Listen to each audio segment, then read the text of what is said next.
내용의 말씀이죠. 잔치 벌렸네. 무슨 잔치 벌렸노?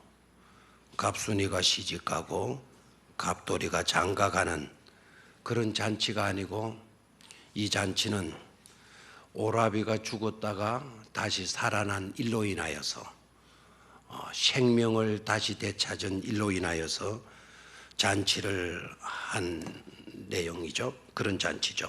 죽었다가 다시 살아난 일이 얼마나 기쁘고 감사했던지.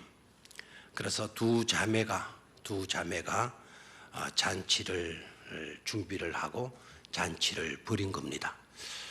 그러니까 이 잔치는 단순히 시집가고 장가가고 돌잔치 잔치도 많이 있지만 그런 잔치 중에 하나가 아니고, 죽었다가 다시 살아난 일 때문에 있을 수 없는 일이 일어난 그 일이 너무 감사해서 잔치한 내용입니다. 근데 중요한 거는 이 잔치에 있어서 나는 누구인가라는 거예요. 이 잔치 너무나 기쁘고 감사해서 잔치를 벌였는데, 그 잔치에 나타나고 있는 사람들은 각양각색이더라라는 거예요. 그래서 이 잔치에서 나는 어떤 자인가, 그거를 생각해 보는 그런 시간이 되었으면 좋겠습니다. 첫 번째는요, 이 잔치에서 마르다의 모습을 볼 수 있겠죠. 마르다는 이 잔치에서 열심히 땀을 흘려가면서 봉사하는 모습으로 나타나고 있어요. 잔치를 준비하고 잔치 벌려놓고도 할 일들이 얼마나 많아요. 그 일들을 감당하느라고 땀이 범벅이 되는, 땀으로 목욕을 한다 해도 과언이 아닌 땀을 흘리고 일하는 섬김의 모습을 마르다를 통해서 볼 수가 있죠. 여러분, 잔치 벌렸을 때 이와 같은 섬기는 사람, 섬기는 자의 모습 귀해요, 안 귀해요? 굉장히 귀하죠. 잔치를 벌리면 그냥 잔치를 벌릴 수 있는 게 아니란 말이에요. 요사이는 하도 편한 세상이 되어져서 잔치를 벌였다 하더라도 부패하는 사람들 불러와서 잔치하면 좀 옛날보다는 쉬워요. 그런데도 전혀 일거리가 없는 것은 아니겠죠.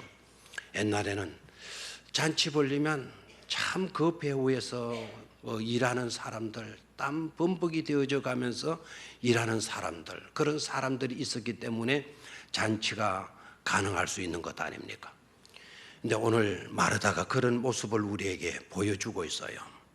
섬김의 필요성, 섬김이 필요한 그곳에서 땀 흘려 묵묵히 봉사하는 마르다의 모습, 너무나도 귀하고 아름다운 모습이 아닐 수가 없습니다.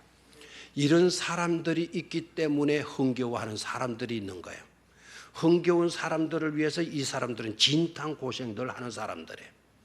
무지무지한 고생을 하죠. 아마 잔치를 마치고 나게 되면 남들은 오늘 잘 먹었다, 오늘 참 즐거웠다, 오늘 참 행복했다 라고 돌아가지만, 이분들은 잔치 마치고 다음에 넉다운이 되겠죠. 완전히 쭉 뻗어서 피곤해 지쳐가지고, 다리는 날통이 베겨가지고 다리가 퉁퉁 부어 있을 수도 있고 허리가 부러지는 듯 고통을 당할 수도 있는 거예요. 근데 이들의 봉사는 남을 행복해 하기 위해서, 남에게 기쁨을 주기 위해서 자기의 몸이 으스러지도록 자기의 몸에 들어있는 온갖 수분들이 땀으로 빠져나갈 정도로까지 봉사하는 자들의 모습인 거예요. 귀해요, 안 귀해요? 귀하죠. 바로 이런 섬김은 예수님의 삶에서 그대로 나타나곤 하죠. 우리를 위해서 십자가에 죽기까지 하시면서 섬겨주시잖아요. 몸의 피가 몸에 한 방울의 물도 남김없이 다 빠져나가는 그런 섬김, 그런 섬김이 있었기에 저와 여러분들은 구원의 기쁨을, 저와 여러분들은 예배하는 기쁨을, 저와 여러분들 주 안에서 살아가는 행복을 누리게 되어지는 줄로 믿습니다. 잔치 벌렸네. 무슨 잔치 벌렸나? 이렇게 땀 흘리고 수고하고 남을 행복하게 해주고 기뻐하는 섬김의 잔치, 섬김이 있으므로 그 잔치가 가능할 수 있었다. 그러면 이런 자들의 노고, 이런 자들의 헌신을 우리는 배우고 잊지 말아야 될 줄로 믿습니다. 두 번째로 잔치 벌렸네. 그 잔치 석상에서 나타나고 있는 또 한 사람의 섬김을 볼 수가 있겠죠. 마리아의 모습에서 우리는 그 섬김의 모습을 찾아볼 수가 있겠습니다. 수많이 헌신을 강조할 때 마리아의 헌신을 이야기를 많이 해요. 그래서 여러분들도 마리아는 어떤 헌신을 했는가, 마리아의 헌신을 다 기억하고 계시리라고 봐요. 마리아의 헌신은 향유를 몽땅 부어드리는 사랑의 헌신의 섬김을 마리아가 감당하게 되죠. 그래서 향유를 몽땅 부어드린 일로 그 집안에 무슨 냄새로 가득하게 되어졌더라? 향유 냄새로 가득하게 되어졌더라라는 거예요. 그 구절에 여러분 밑줄을 끊어놓는 것이 참 좋겠죠. 향유 냄새가 집에 뭐하더라? 가득하더라. 향유 냄새가 집에 가득하게 되는 것은 좋아요, 안 좋아요? 좋죠, 그죠? 썩은 냄새가 가득하더라. 발꼬락 냄새가 가득하더라. 똥 냄새가 가득하더라. 이거 참 서글픈 일인데, 그런데 이 잔치 벌렸네. 이 잔치집에는 향유 냄새로 가득한 잔치집이었다. 그러면 어떻게 그 잔치는 향유로 가득한 잔치가 되어졌나? 향유 냄새로 가득한 잔치가 되어졌나? 향유를 쏟아부은 헌신자, 섬김의 사람이 있었기 때문이다라는 거죠. 그 향유를 쏟아부은 섬김의 사람이 바로 누구이겠습니까? 바로 마리아죠. 마리아의 섬김 속에서 우리가 깨달을 수 있어야 되는 것은 바로 뭔가 하니까, 주님은 나의 생에 있어서 전부이다 라고 하는 고백의 섬김이라는 거예요. 주님은 내게 있어서 가장 소중한 분이시다. 내가 소중하게 모으고 온 것, 그래서 빛보게 되게 되면 나에게서 가장 소중한 것은 향유가든 옥합이라고 사람들이 여길 수 있겠구만. 그러나 예수님 앞에서는 그 옥합마저도 뭡니까? 깨트려 버려요. 그리고 옥합 속에 들어있는 향유를 몽땅 누구에게 쏟아붓죠? 예수님께 쏟아붓게 돼요. 그것은 예수님은 저에게 있어서 가장 소중한 분이십니다. 이 옥합보다도, 이 옥합에 든 향유보다도, 내가 소중히 지금까지 간직해온 이 옥합 속에 들은 향유보다도 주님은 더 소중한 분이십니다. 그 향유를 쏟아부었다라는 것은 그와 같은 섬김을 그와 같은 행동으로 고백해주고 나타내 보여주고 있는 줄로 믿습니다. 그리고 마리아는 향유만 갖다 쏟아 부어준 것이 아니고 또 어떻게 했다 그랬죠? 예수님의 발에 붓고 자기 머리털로 그의 발을 뭐 했다 그랬습니까? 그의 발을 닦았다 그랬습니다. 그의 머리털로 그 예수님의 발을 닦았다. 이 사건하고 동일하게 기록되어진 것이요, 마가복음 14장에도 나와요. 근데 그 향유를 쏟아부을 때 머리털로 그냥 발을 이렇게 닦아드렸다. 향유를 물 삼아 가지고 발을 닦아 준 것으로 우리가 이 본문만 읽어보게 되면 그렇게 생각을 할 수가 있겠죠. 그런데 이 사건 속에 정말 우리가 놓치지 말아야 될 것은 향유만 쏟아 부은 것이 아니고 마르다가 자기의 머리털로 예수님의 발을 씻어준 것으로만 끝나는 것이 아니고 눈물을 쏟아붓는 거예요. 마르다는 땀을 쏟아붓고 마리아는 눈물을 쏟아부어요. 예수님의 발에다가 눈물을 쏟아붓고 그 눈물을 물 삼아 가지고 예수님의 발을, 머리털을 또 걸레 삼아 가지고 예수님의 발을 뭐 하게 되죠? 씻어드리게 돼요. 눈물을 쏟아가면서 예수님의 발을 씻어드렸다. 그럼 눈물은 왜 쏟아졌을까? 주님의 마음을 읽고 있었기 때문인 줄로 믿습니다. 주님의 마음을 읽은 거예요. 주님은 나를 위해서 오셨다. 주님은 나를 위해서 또 십자가의 고난을 당하시고 십자가에 달려 죽으시기까지 하셨다. 나 같은 형편없는 자들, 나같이 고아와 같은 그와 같은 인생들을 위해서 주님은 오셔서 우리를 위해서 십자가의 고난, 온갖 박해와 온갖 핍박과 온갖 조롱을 다 당하시면서까지 나를 위해서 희생해 주셨다. 그 은혜 생각하고 그 마음, 그 소중한 그 마음을 읽고 마리아가 그 마음을 헤아리면서 고마워서 눈물을 쏟아붓게 되어진 것이죠. 아멘입니까? 그래서 마리아의 섬김도 너무나 귀한 섬김이 아닐 수가 없죠. 그리고 나의 시간의 타이밍을 맞추지 않아요. 예수님의 스케줄, 예수님의 커리큘럼, 예수님의 시간표, 예수님의 시간표대로 그 시간표에 따라서 마리아는 섬기는 거예요. 자기 시간표대로 하는 게 아니에요. 자기 시간표대로 했다고 한다면 자기 결혼할 때나 그 향유 쏟아붓는 거예요. 자기 시간표대로 했다면. 그 향유를 고이고이 소중하게 간직하게 된 거는 부모가 없기 때문에 자기가 시집갈 날을 준비한 거죠. 남편에게 바칠 소중한 향유를 그렇게 차곡차곡 준비해 온 거예요. 그런데 자기 결혼식 때 그 향유병을 깨트려서 쏟아부은 것이 아니고 십자가를 앞두고 계시는 곧 우리를 위해서 죽게 되어질 그 예수님의 시간표, 그 시간표, 그 스케줄, 그 커리큘럼을 그 마리아가 파악을 하고 그 시간표에 맞게 향유를 쏟아 부었다라는 거예요.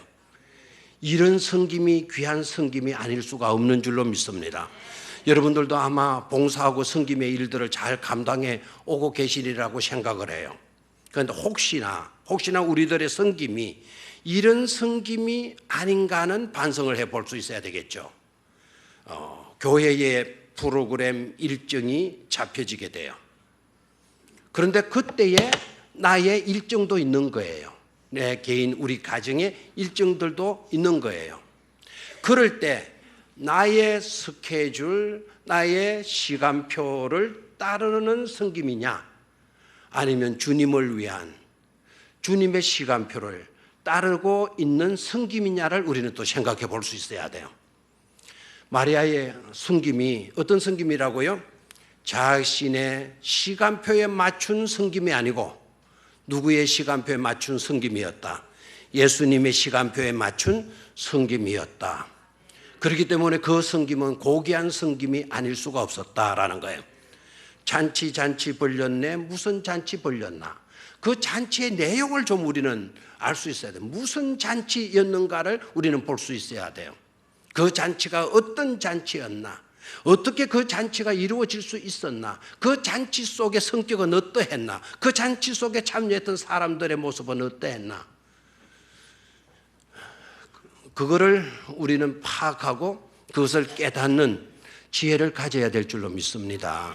하나님이 그걸 사모할 때 그런 영감을 우리 모두에게 다 허락해 주시는 줄로 믿습니다. 세 번째로 또 하나의 섬김의 모습을 볼 수가 있겠는데 이 섬김의 모습은 좀 특이한 섬김의 모습이다 말할 수가 있겠죠. 그 특이한 섬김의 모습은 누구인가 하니까 나사로의 섬김이에요. 누구의 섬김이다? 나사로의 섬김이에요. 나사로가 무슨 섬김을 섬겼냐? 나사로가 무슨 섬김을 감당했냐? 나사로는 그냥 아무것도 안 하고 그냥 가만히 앉아만 있었지 않았느냐? 그 잔치의 성격은 나사로가 살아난 일로 인한 잔치였지 않느냐? 그런데 나사로가 무슨 섬김을 섬겼다는 거냐? 이렇게 반문할 수도 있겠죠. 그러나 나사로의 섬김은 또 특이한 섬김이 아닐 수가 없어요. 이 섬김은 어떤 섬김인가 하니까 거듭남의 섬김이에요. 뭐의 섬김이다? 거듭남의 섬김이다. 죽었다가 다시 태어나는 것, 놀라운 일이에요. 저와 여러분들도 죽었다가 태어난 것으로 우리는 얼마든지 정말 그것처럼 더 귀한 섬김은 있을 수가 없어요. 죽었다가 다시 살아난 섬김, 거듭남의 섬김. 여러분, 옛날에 재성에 가득 찬 여러분들이 죽었어요. 그리고 재성에 가득한 여러분들이 죽고 여러분들이 거듭났어요. 완전히 새 사람으로 거듭났어요. 사랑의 사람으로, 믿음의 사람으로, 정말 성령 충만한 사람으로, 말씀대로 사는 사람으로, 하나님을 기쁘게 하는 그런 사람으로 여러분이 다시 태어났다 그래봐요. 귀한 성김이에요, 성김이잖아요. 그런 성김이 있을 때 주변 사람들이 다 아이고 나도 예수 믿어야 되겠네. 그 사람 그 죽었다가 다시 살아나더니 완전히 사람이 달라졌더구만. 옛날에 그 사람이 아니야. 옛날에 그 사람은 진짜 그 사람 말대로 죽었어. 그리고 다시 태어난 그 사람 정말 좋은 사람이더만. 이것만큼 좋은 성김이 어디 있겠습니까? 이것만큼 또 좋은 전도가 어디 있겠습니까?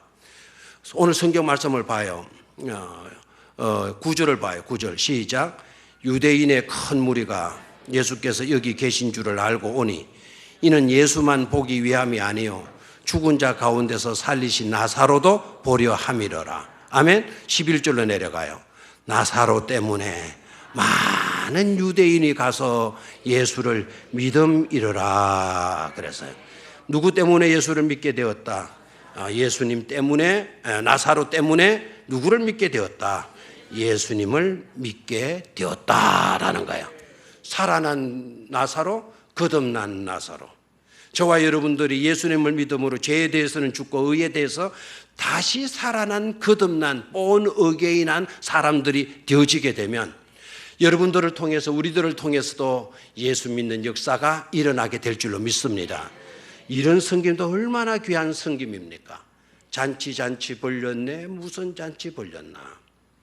죽었다가 다시 살아난 일로 거듭난 일로 잔치하는 그런 잔치 벌렸네. 우리는 대답할 수 있어야 될 줄로 믿습니다. 마지막 세 번째로 잔치 벌렸네 무슨 잔치 벌렸나. 자, 오늘 이 잔치 속에 나타나고 있는 한 사람을 우리는 또 놓치지를 말아야 되겠죠. 이 잔치에서 나타나고 있는 이 사람의 모습은 방해꾼의 모습이에요. 잔치의 뭐라고요? 방해꾼. 잔치의 방해꾼의 모습입니다. 자, 잔치에 찬물을 끼얹고 있는 사람이 있다고 한다면 바로 그 사람이 누구일까요?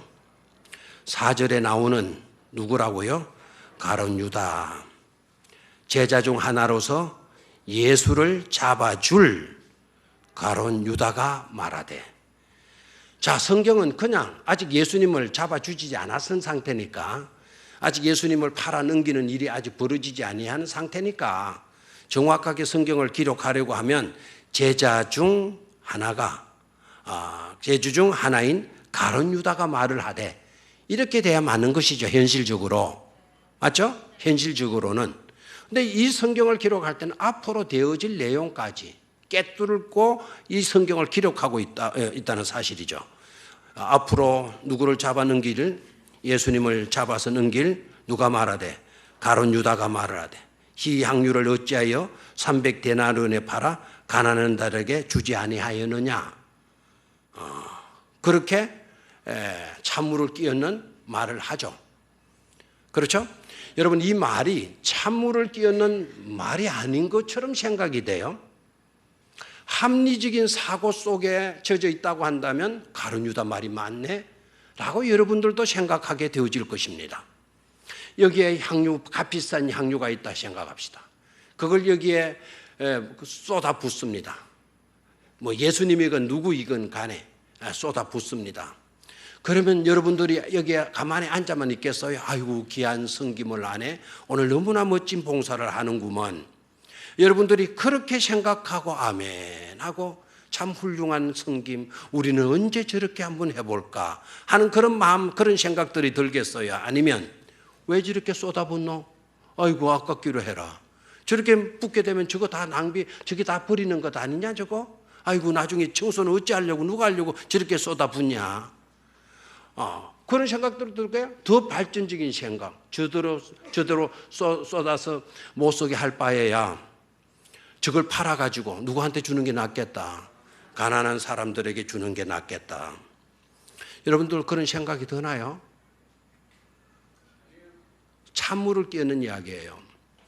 자, 여기에서 우리가 좀 생각을 해야 되는 것은 계산 속에 배반의 씨앗을 심고 있는 거예요. 계산 속에. 계산을 딱 하는 그 계산하는 그 속에 무슨 씨앗을 딱 심고 있는 거 하니까 배신, 배반의 씨앗을 딱 심고 있는 거예요. 굉장히 가난한 사람 생각한 것 같죠, 그죠? 맞죠? 가난한 사람 줘야지 왜 저렇게 낭비해? 가룟 유다가 그런 생각을 가졌다라는 거예요. 여러분 조금만 생각을 하세요. 가난한 사람을 정말 생각하는 마음이 있었다고 한다면 지는 오늘 이 여자가 이와 같은 섬김으로 봉사할 때 꼬집기는커녕 지가 먼저 자기가 가진 것 가지고 가난한 사람을 도와야 돼요? 안 도와야 돼요? 도와줘야 되죠. 한 번도 자기 돈 가지고는 가난한 사람 도와준 적이 없어요. 한 번도 자선한 내용이 없어요. 오히려 성경은 그는 도둑놈이다 이렇게 되어져 있죠. 남의 것을 훔치고 빼앗고 갈취하는 사람이다라는 거예요. 남을 진짜 생각하고 가난한 사람을 불쌍히 여기는 사람이 남의 것을 훔쳐오겠습니까? 여러분 물건 잃어버려 본 경험이 있습니까? 도둑 맞아본 경험이 있습니까? 진짜 도둑 맞아보면은요, 그거 별거 아니라도 더럽게 기분 나빠요. 좋게 기분 나쁘는 것도 있지만 안 좋게 기분 나쁘는 거 있어요, 없어요? 있죠. 안 좋게 기분 나쁜 거, 더럽게 기분 나쁜 거 어떤 것이 있어요? 교통법규 어겨가지고 벌칙금 통지서 왔을 때 그 3만 원 벌금 낼 때 더 기분 더럽게 나쁘죠. 아까워 미치겠어요. 이거만 공돈을 갖다 내비는 것 같고 그 국가에 헌납하는 건데, 국가에 아주 공로자가 되는 건데 그거 기분 스티커 그거 벌금 내려고 그러면 얼마나 아까운지 몰라. 도둑 맞고 나면 얼마나 기분 나쁜지 몰라. 그 돈 몇 푼 잃어버린 게 때문에 기분 나쁜 게 아니고 내가 무시당한다. 그 사람들한테 내가 농락당했다 생각하면 그렇게 해서 기분이 나쁜 거예요.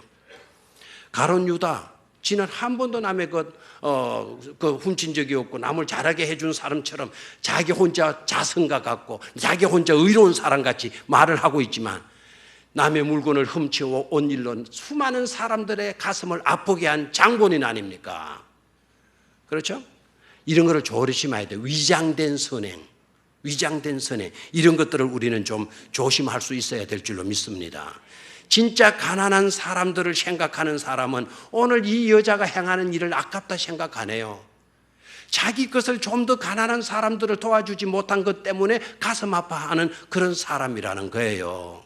한 번도 선행하지 않고 남들이 선행할 때 그것을 꼬집고 있는 그 잔치의 방해꾼이 되고 있는 그런 봉사자들도 없잖아 있다라는 거예요. 알겠습니까? 여러분 혹시나 총동원 전도하고 초청하고 하게 되면 교회에서 그분들 접대도 참 푸짐하게 대접을 잘해주는 거 그거 귀한 일 아니에요? 그 귀한 시간에 오라 해가지고 와준 거 얼마나 감사해요. 와주었을 때 우리는 왔다가 예배드리고 그냥 내보내는 것보다 음식을 잘 차려가지고 잘 대접해서 보내면 좋아요, 안 좋아요?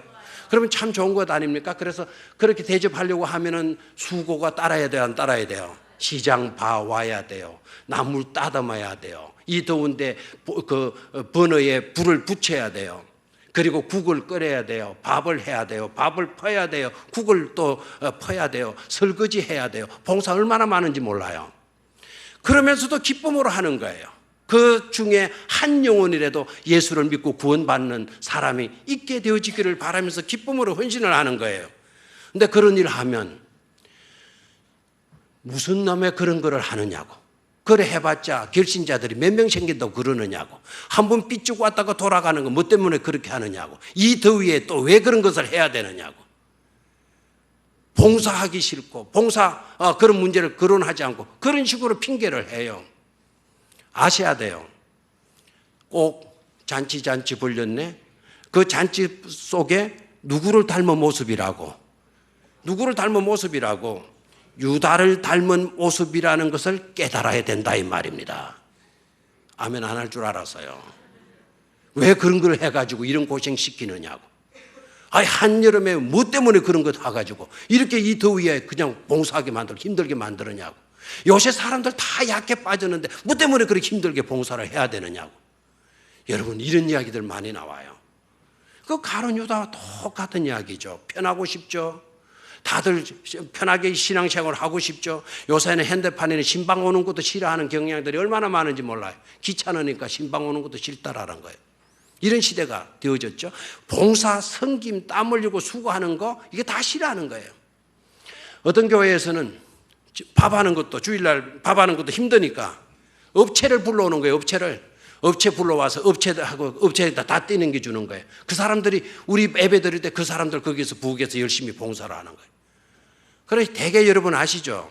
업체에서 와가지고 음식을 하게 되면 여러분들처럼 정성껏 음식을 마련한다 안 한다? 안 하는 거예요. 기숙사에도 마찬가지. 신학대학의 그 기숙사 배고픈 학생들, 신학생들 얼마나 배고파요. 그런데 학교에서 직접 운영을 하게 되면 음식 맛이 그대로도 밥도 푸짐하게 학생들 먹일 수가 있어요. 그런데 학교에서 그걸 못하게 해가지고는 업체에 넘겨줘요. 업체에 넘겨주면 밥값 3,000원 가지고 밥을 다 해내라 하면 나중에 소금국에다가 밥 한 그릇밖에 안 나와요. 그렇게 봉사가 힘들어지게 되는 거예요. 그래서 학생들이 이거 뭐 안 그래도 배고픈데 그렇게 하니까 도무지 안 되겠다. 그러니까 업체 몰아내고 다시 또 자치적으로 하자. 그러니까 또 자치적으로 또 바뀌게 되죠. 바뀌게 되니까 또 할 일들이 얼마나 많습니다. 또 힘드니까 또 업체 부르자. 이런 식으로 해서 노상 그러다가 세월은 지나가게 되는 거죠. 잔치 속에 반드시 뭐 하는 사람도 있다. 땀 흘려 마음 바쳐 거듭난 일로 삶을 통해서 섬기는 자들이 있는가 하면 잔치에 무슨 꾼들도 있더라. 방해꾼들도 있더라라는 거예요. 그렇게 헌신하는 사람, 몽땅 바치고 헌신하는 사람을 씹는 사람이 있더라는 거예요. 씹는 사람이. 저녁에 점심 때인가 저녁 때인가 차를 마시면서 우리 장로님들과 이야기를 나누면서 제일교회의 어느 장로님에 대한 이야기를 제가 얼마 전에 그 교회 담임 목사로부터 듣고 그 이야기를 해드렸어요. 그 장로님이 제일교회의 오래된 장로님이라 그러는데 저는 그 장로님이 이름도 몰랐고 이름도 몰랐으니 얼굴도 알 리가 없죠. 전혀 모르는 장로님이었어요. 그런데 그분의 성김이 얼마나 향기가 나는지, 얼마나 좋은 아름다운 성김인지, 제일교회 안에 그런 장로님이 계셨나? 이번에 새로 된 장로님이셨냐? 그러니까 아닙니다. 10년 넘었습니다. 그런데 왜 내가 몰랐을까요? 그런데 왜 내가 몰랐지? 그러니까 그분이 원체 조용한 분이고 그분이 원체 드러나지를 않는 장로님이십니다. 그런데 정말 장로님 중에 A급 장로님이십니다. 그러시는 거예요. 그런데 그 장로님이 어떤 장로님이냐 들어보니까 제가 알고 있는 언양의 아주 좋으신 장로님의 부인의 남동생이래요. 제일교회 장로님이요. 그 장로님의 부인의 남동생이 제일교회 장로님으로 계시는데 그분의 성김이 아주 향기롭게 들린 거예요. 그래서 그 장로님은 한 달에 꼭 한 번씩 저를 불러가지고 불고기집 언양 그 본계에 그 근사님이 하시는 불고기집에 늘 한 달에 한 번씩 꼭 소고기 접대를 해요. 최고의 좋은 고기로 접대를 해요. 그러면서 한 번씩 꼭 물어요. 제일교회 아무개 장로님 아시느냐고. 그래서 모르겠는데요. 근데 그렇게만 하고 하기는 굳이 깊이 안 해요. 그래 왜 그러십니까? 라고 물으니까 자기 부인의 동생이라고 하는 이야기까지만 했어요. 그런데 혹시 모른다 싶어가지고 그 목사님에게 혹시 그분의 동생 장로님인가? 그랬더니 맞다는 거예요. 그랬구나. 그 장로님이 훌륭하시더니 자기 부인의 동생도 참 좋은 장로님이라고 말만 했는데 구체적인 내용을 몰랐는데 그분이라니까 내가 감동이 되네. 그럼 무슨 얘기고 하니까 그분이 얼마 전에 30여 년간 다니던 40년인가 다니던 회사를 정년 퇴임을 했대요.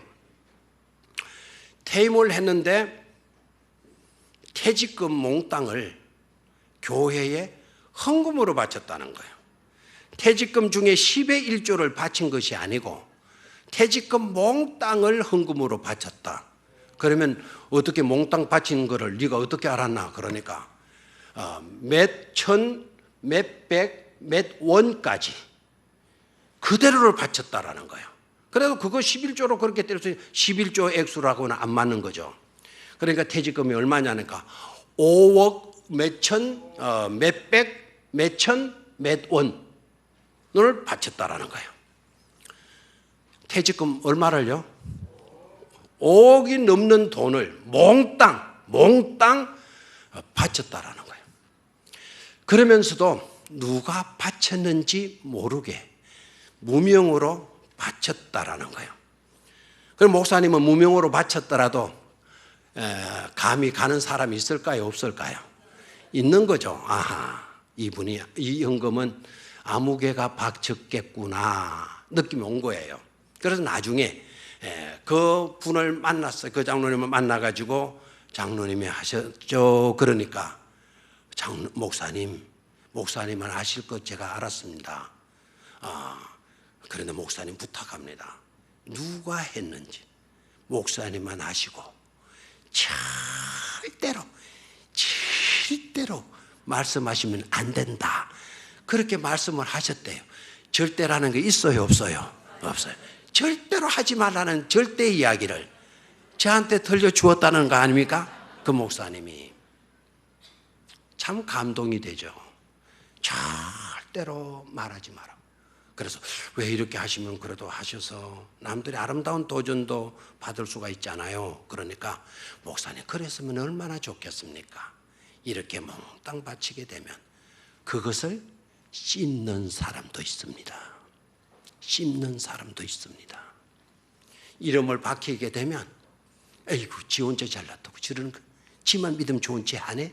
이렇게 그렇지도 않은 이야기를 그런 것으로 여기고 추측하고 상상해가지고 말을 하는 사람이 있다라는 거예요. 그래서 그 장로님은 생각이요, 목사님 생각보다 더 신앙적인 한 차원 더 위의 생각을 하시고 계시더라고. 목사님은 광고해서 장로님을 위해서 더 기도하게 만들고 장로님의 그와 같은 아름다운 헌신이 그 교회 안에 대대로 전통으로 내려갈 수 있도록 하자는 그와 같은 제안이었고, 그 장로님은 그렇게 하게 되면 대신는 사람이 있을 수가 있다. 괜히 그렇게 하면서 누군가가 시험에 들게 되고 시험에게 들게 될 일을 우리가 안 하는 것이 맞을 줄 압니다.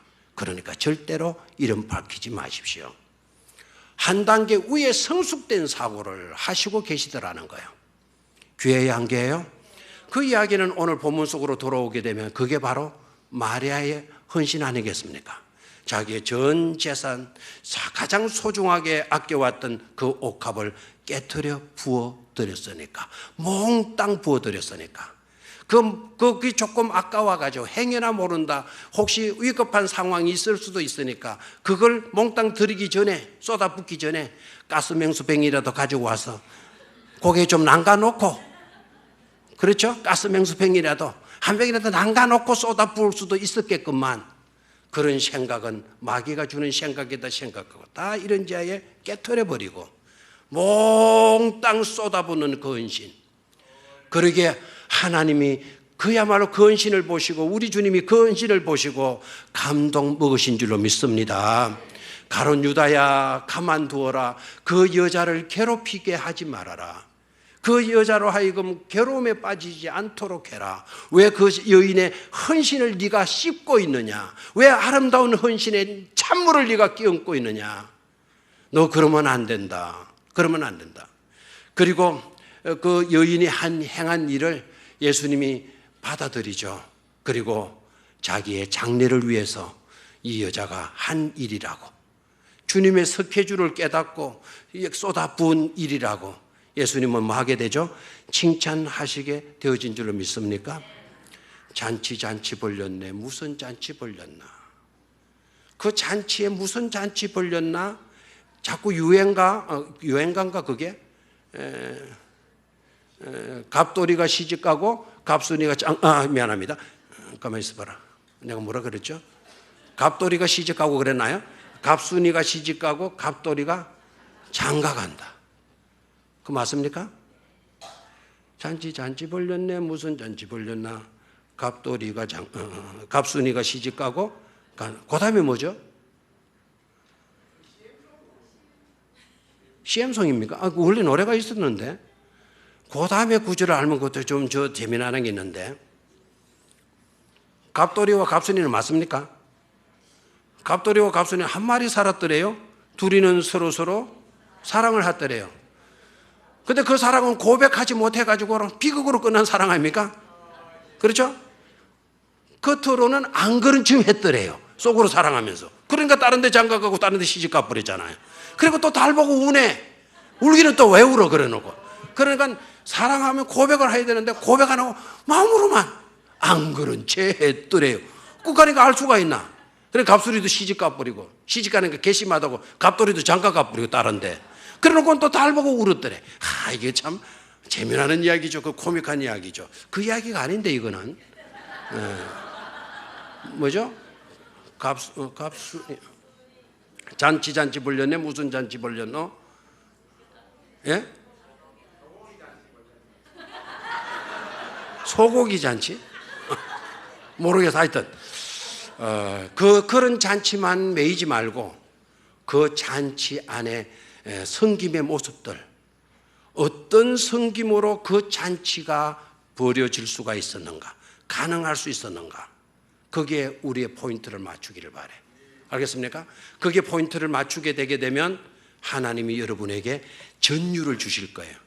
감동을 주실 거예요. 성령의 감동을 주실 거예요. 그 감동이 왔을 때 거기에서 주어지는 메시지를 우리가 놓치지 말아야 될 줄로 믿습니다. 제가 조금 갑자기 설교하러 나왔는데 여기에 찡해가지고 여기가 좀 쪼여와가지고 너무 답답하고 해서 오늘 좀 무리가 되어져서 심장에 무리가 왔구나. 맥을 짚어보니까 맥이 빵빵빵빵빵빵빵빵 이렇게 또 뛰네요. 옛날에도 이런 증시 한번 나타나가지고 늦게 풀어지더니 조금 제가 풀어지네요.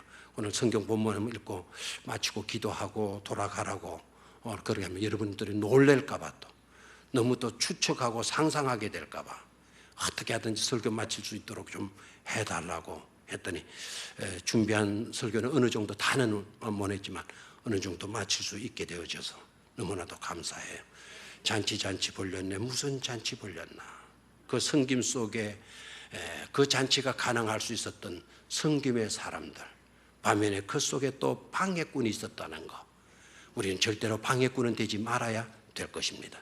땀 흘려 봉사한 일로 잔치가 이루어졌듯이 마리아와 같은 봉사자, 마르다와 같은 그와 같은 봉사자, 땀 흘려가며 섬기는 봉사자, 그렇죠? 자기의 모든 것을 몽땅 쏟아부으면서 섬기는 그런 봉사자. 내가 아무것도 하는 일지는 없지만 죽었다가 다시 살아난, 죄에 대해서 죽고 의에 대해서 다시 살아난 거듭남을 통해서 섬기는 섬김도 귀한 섬김이더라. 그런 섬김이 있었기에 잔치 벌릴 수가 있었다. 그런 아름다운 섬김의 사람들이 되어지기를 주의 이름으로 축원합니다. 하나님 아버지,